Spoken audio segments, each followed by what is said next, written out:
तो बेटा हम लोग स्टार्ट करते हैं आपका सेकेंड लेक्चर जो मेरा पार्ट 2 है। और इसका जो पार्ट 1 है वो मेरे डिस्क्रिप्शन में इसका वैसा लिंक पड़ा हुआ है।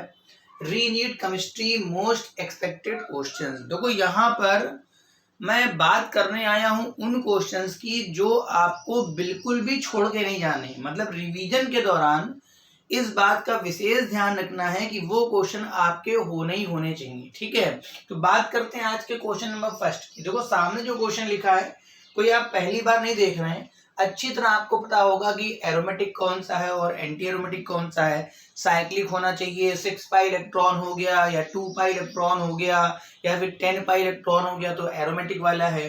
उनके बेटा अगर बीच का हो गया मतलब 4 पाई इलेक्ट्रॉन है, 8 पाई इलेक्ट्रॉन है तो वो एंटी एरोमेटिक में चला जाएगा। तो इसका क्वेश्चन आपको देख के जाना है। फिलहाल इसमें क्या छाटना है, which of the following aromatic. जरा इसकी बात करें तो यहाँ प्लस में तो इलेक्ट्रॉन होंगे नहीं, तो 2 इलेक्ट्रॉन यहाँ, 2 यहाँ, 4 इलेक्ट्रॉन है, 4 पाई इलेक्ट्रॉन है। ये एरोमेटिक नहीं बल्कि एंटी एरोमेटिक बहुत फेमस आयन है। ठीक है, अच्छा यहाँ की बात करें तो 2 इलेक्ट्रॉन यहाँ पर भी हैं, 2 2 4 और 2 6 हो गए।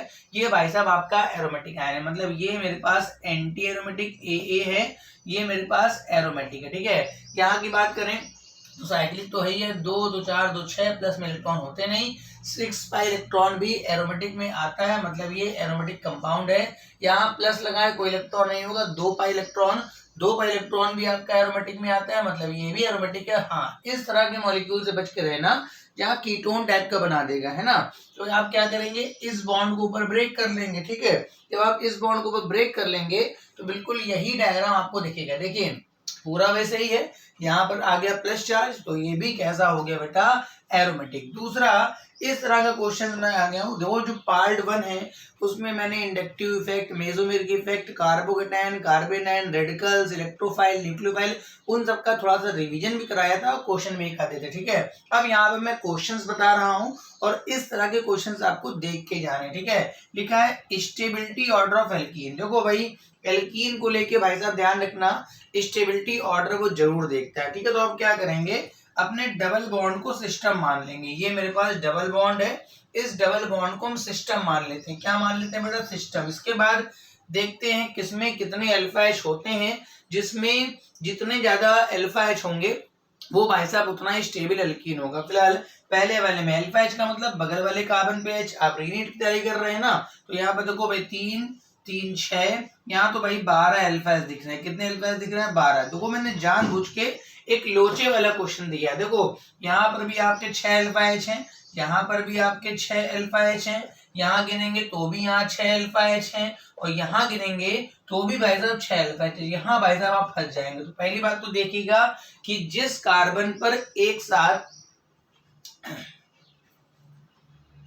तो मैं किस बात की बात कर रहा, थोड़ा अंधेरा हो गया तो कोई बात नहीं, फिर से उजाले की तरफ आ गए। देखो जिस कार्बन पर एक साथ 6 अल्फा एच होंगे ना बेटा, वो वाला ज्यादा स्टेबल होगा। देखो यहाँ पर आपके 6 अल्फा एच अगल बगल के कार्बन पे हैं, यहाँ पर भी आपके अगल बगल वाले पे, मगर यहाँ पर एक साथ है। मतलब कुल मिला के सबसे ज्यादा स्टेबल तो ये ए हो गया। ए के बाद डी वाला आप देखेंगे, कौन सा देखेंगे, डी वाला। इसमें भी अल्फा एच है, इसमें भी अल्फा एच। अब इनमें क्या है, एक आपका सिस दिख रहा है और एक आपका ट्रांस दिख रहा है। तो जो ट्रांस वाला होगा वो ज्यादा स्टेबल होगा इन कंपेयर टू सिस। सबसे ज्यादा स्टेबल ए के बाद डी के बाद आपका बी और बी के बाद सबसे आखिरी में सी, है ना। इसको आप नोट कर लीजिए, चाहे स्क्रीनशॉट ले लीजिए। फिर हम लोग आगे और क्वेश्चंस की तरफ बढ़ते हैं कि किस तरह के क्वेश्चंस आपको some basic principle and techniques में पढ़ के जाना चाहिए। इसका स्क्रीनशॉट लीजिए आप। अब भाई साहब हम लोग बात कर लेते हैं अपने इसी चैप्टर में जिसमें आपको एसिड और बेस के क्वेश्चंस भाई साहब जरूर से जरूर लगा के जाने हैं ना। मतलब जो एसिड बेस वाले क्वेश्चंस हैं उसमें मैंने 3 एग्जाम्पल दे रखे हैं और तीनों ही इंपॉर्टेंट एग्जाम्पल हैं। इस तरह के केस को आपको स्टडी करके जाना है, ठीक है ना। तो पहला क्वेश्चन दे रखा है कि ये 4 एसिड हैं, इसमें बताना है कि कौन सा स्ट्रॉन्गेस्ट है। देखो भाई यहाँ पर भी COH है, यहाँ पर भी COH है, यहाँ पर भी COH और यहाँ पर भी COH, मतलब COH के मामले में सब बराबर। अब आपको पता होना चाहिए कि अगर किसी भी एसिड ग्रुप में -I या -M ग्रुप लग जाता है ना, पता होगा आपको कि किसी भी एसिड ग्रुप में अगर -I या -M ग्रुप लग जाता है बेटा, तो उसकी जो एसिडिक स्ट्रेंथ है वो बढ़ जाती है। जितना करीब लगेगा उतना ही ज़्यादा आपका एसिडिक स्ट्रेंथ होगा। फिलहाल यहाँ तो सब बगल वाले कार्बन पे हैं। फिलहाल मिथाइल की बात करें तो बेटा ये +I इफेक्ट शो करता है, और +I वाले जो होते हैं वो एसिडिटी को कम कर देते हैं। ठीक है, फिलहाल यहाँ पर Cl आपके पास -I वाला है, ये एसिडिटी को बढ़ाएगा। यहाँ 3 Cl लगे हैं, ये बहुत कायदे से एसिडिटी को बढ़ाएगा, क्योंकि तीनों Cl मिल के जब इलेक्ट्रॉन खींचेंगे ना, तो इस H पर पॉजिटिव चार्ज, हम ऐसे ही समझते हैं कि H पर पॉजिटिव चार्ज ज़्यादा जनरेट होगा। यहाँ फिलहाल 2 Cl लगे हैं, तो अगर आप बता सकते हैं तो इसका आंसर बता दीजिए। इन चारों में सबसे जो स्ट्रॉन्ग आने वाला है हमारे पास वो तो C हो गया, C के बाद D हो गया, D के बाद आपका B, और जो वीक होगा वो A। ऐसे क्वेश्चंस आपको देख के जाने हैं, इस तरह के क्वेश्चंस देख के जाने हैं। इस क्वेश्चन का मतलब ये नहीं है कि इसी क्वेश्चन को देख के जाना है। दूसरा, आपको कुछ बेंजीन वाले क्वेश्चन जरूर देख लेने हैं। बेंजीन वाले क्वेश्चंस में थोड़ा ध्यान रखना, मेसोमेरिक इफेक्ट बच्चे भूल जाते हैं। मेसोमेरिक इफेक्ट चाहे -M हो चाहे +M हो, केवल आर्थो और पैरा पे काम करता है। ठीक, ये बेटा आर्थो नाइट्रोफिनॉल है, ये चूंकि आर्थो पे लगा है तो -M से भी खींचेगा, -I से भी खींचेगा। ठीक है, ये भाई साहब मेटा पे लगा हुआ है, तो मेटा पे मेसोमेरिक इफेक्ट काम नहीं करता है, तो केवल -I से खींचेगा, और ये भाई साहब फिर से -M और -I से खींचेगा। ठीक है, मेसोमेरिक इफेक्ट की वैल्यू हमेशा बराबर आती है हर जगह, मतलब यहाँ पर जितना M यहाँ पर उतना M तो दोनों में कैंसिल हो गया। फिलहाल ये दोनों ज़्यादा स्ट्रांग होंगे, क्योंकि यहाँ पर केवल एक ही इफेक्ट है, यहाँ पे 2 हैं। ठीक है, अच्छा यहाँ पर -I ज़्यादा अच्छा लग रहा होगा क्योंकि बगल में लगा है, और यहाँ पे -I उतना अच्छा नहीं लग रहा होगा, थोड़ी दूरी पे है। मगर तुम्हारे हिसाब से स्ट्रॉन्ग एसिड A होना चाहिए, मगर भाई साहब थोड़ा सा यहाँ पर एक हल्का सा H बॉन्ड बन जाता है, जिस वजह से ये ऑक्सीजन इस H को जल्दी नहीं निकलने देता है ना। उस चक्कर में ये जो पैरा वाला है बाजी मार लेता है। इसका जो ऑर्डर आपने पढ़ा होगा, C पढ़ा होगा, C के बाद भाई साहब A, और A के बाद कहीं B, है ना, ये ऑर्डर होगा। प्लस आपको बेंजोइक एसिड वाला केस भी देख के जाना है, क्योंकि इसमें एक टॉपिक आता है आर्थो इफेक्ट, है ना। अगर बेंजोइक एसिड के आर्थो पे कोई भी ग्रुप लग जाएगा, अगर बेंजोइक एसिड के आर्थो पे कोई भी ग्रुप लग जाएगा, चाहे वो इलेक्ट्रॉन देने वाला हो चाहे वो लेने वाला हो, इसकी जो एसिडिटी हमेशा बढ़ जाएगी। इस इफेक्ट का नाम बेटा होता है आर्थो इफेक्ट। क्या नाम होता है बेटा? Ortho effect. फिलहाल बिना देखे सबसे ज़्यादा एसिडिक A कर दीजिए। फिलहाल अब बात कर लेते हैं CH3 की। CH3 देता है +I, यहाँ पर भी देता है +I। +I का मतलब यहाँ पर क्या है? एसिडिटी को कम करेगा। क्या करेगा? कम करेगा। और जितना पास लगा होगा उतना कम करेगा। तो मेटा वाला काफ़ी पास है, पैरा वाला दूर है, तो फिलहाल ये इतनी एसिडिटी को गिरा नहीं पाएगा।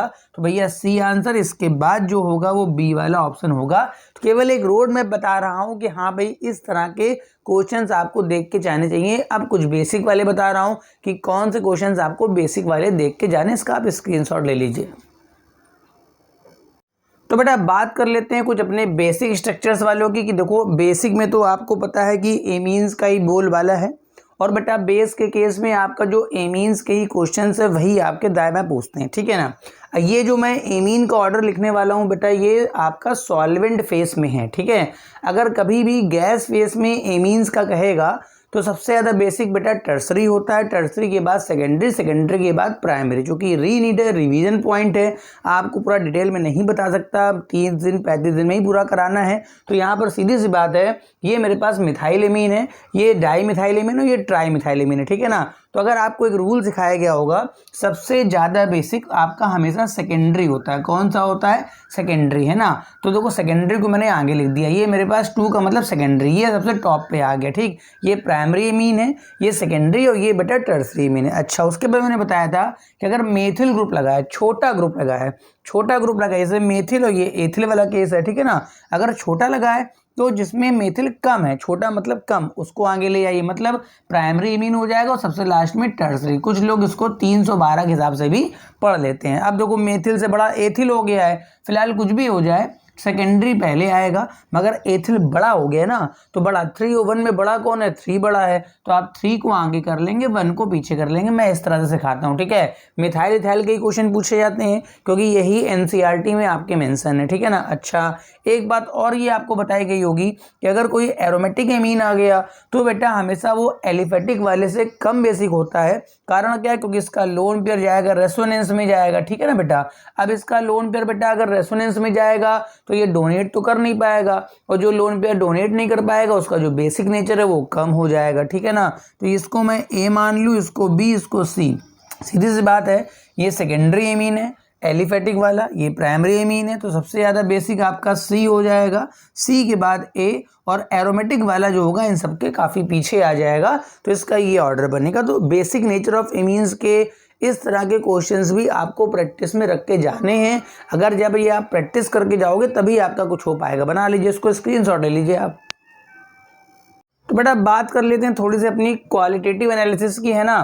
तो यहाँ क्वालिटेटिव में आपको बताना ये होता है कि आपके ऑर्गेनिक कंपाउंड में कौन कौन से एलिमेंट्स आपके प्रेजेंट हैं। मैंने कुछ रेक्स ने कुछ इंपॉर्टेंट पॉइंट्स इसको रिवाइज कराने की कोशिश करी है, ठीक है ना। अगर आपको कार्बन दिया गया है तो कार्बन को हम लोग गर्म करते हैं, कॉपर ऑक्साइड के साथ CO2 गैस निकलती है जो हमें दिखाई नहीं पड़ती। अगर ये CO2 गैस है मतलब इसमें कार्बन होगा, इसमें डालते हैं कैल्शियम हाइड्रोक्साइड तो ये वाइट कलर का कैल्शियम कार्बोनेट का PPT आ जाएगा।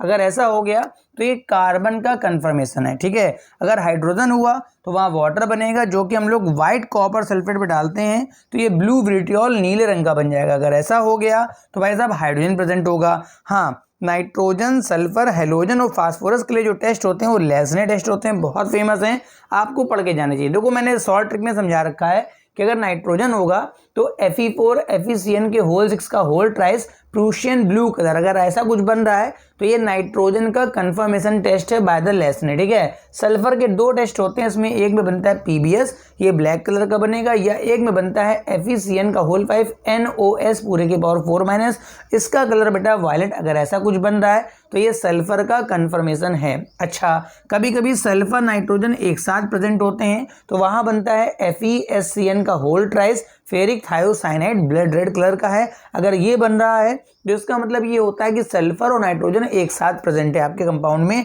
और अगर हेलोजन आपके पास है तो उसमें AgCl बनेगा, इसका कलर तो वाइट होगा। AgBr वाले में थोड़ा येलोइश वाइट आता है, मतलब हल्का येलो, देखो लिखा है मैंने येलो जैसा, मतलब हल्का येलो होगा, ढिल्लम ढल्ला सा येलो होगा, है ना। और यहाँ पर येलो अच्छा तगड़ा येलो आता है अगर आपके पास आयोडीन प्रेजेंट हुआ, ठीक है ना। अब इसके बाद आपको क्वांटिटेटिव वाले फॉर्मूले देखने हैं, जैसे कार्बन का परसेंटेज, H का परसेंटेज, हेलोजन का परसेंटेज, है ना। तो उन सबके परसेंटेज के फॉर्मूले भी आपको इस तरह से देख के जाने हैं। उम्मीद है कि ये बात समझ में आ रही होगी। एक छोटा रिवीजन था, कार्बन के परसेंटेज का फॉर्मूला क्या होता है, ठीक है। अगर आपको नहीं पता तो मेरे में एक सॉल्ट पड़ा हुआ है जिसमें मैंने सारे फॉर्मूले लिखने की ट्रिक बताई है। क्या बताई है? ट्रिक बताई है कि कार्बन के परसेंटेज का फॉर्मूला कैसे लिखते हैं, रटना नहीं है। H के परसेंटेज का, हेलोजन के परसेंटेज का, ब्रोमीन के परसेंटेज का, ठीक है, आयोडीन के परसेंटेज का। और आपको 2 मेथड में एक ड्यूमा मेथड जो है वो जरूर से जरूर देख के जाना है, मतलब जो ड्यूमा मेथड है उसको आप जरूर करके जाएंगे। जेंडॉल एक बार आप छोड़ सकते हैं, मैं फिर से बता रहा हूँ, जेंडॉल एक बार आप छोड़ सकते हैं, मगर ड्यूमा मेथड आप जरूर करके जाएंगे, जिसमें नाइट्रोजन गैस निकलती है, NTP पर आपको निकालना होता है और फॉर्मूले में सीधे पुटअप कर देना होता है। बस ये देखना होता है कि उस नाइट्रोजन में मॉइस्चर तो नहीं है। अगर नाइट्रोजन में मॉइस्चर है तो हम टोटल प्रेशर में से पानी के प्रेशर घटा के प्रेशर निकालते हैं, उसके बाद आगे अपना कैलकुलेशन चालू करते हैं, ठीक है। तो ये मेरा एक सॉल्ट लेक्चर था जिसमें पार्ट 2 था, जिस पार्ट 1 का डिस्क्रिप्शन में मेरा लिंक पड़ा हुआ, अगर आपको देखना तो देख लीजिए। और अब जो नेक्स्ट आएगा वो भाई साहब हाइड्रोकार्बन का लेक्चर आएगा एक साथ, ठीक है। हाइड्रोकार्बन का फुल एक ही शॉर्ट में बताऊंगा, जिसमें एल्केन की इंपॉर्टेंट रिएक्शंस, एल्केन की बल्कि वो रोड मैप टाइप का बनेगा क्योंकि उसमें रिएक्शंस का पोर्शन ज़्यादा होगा।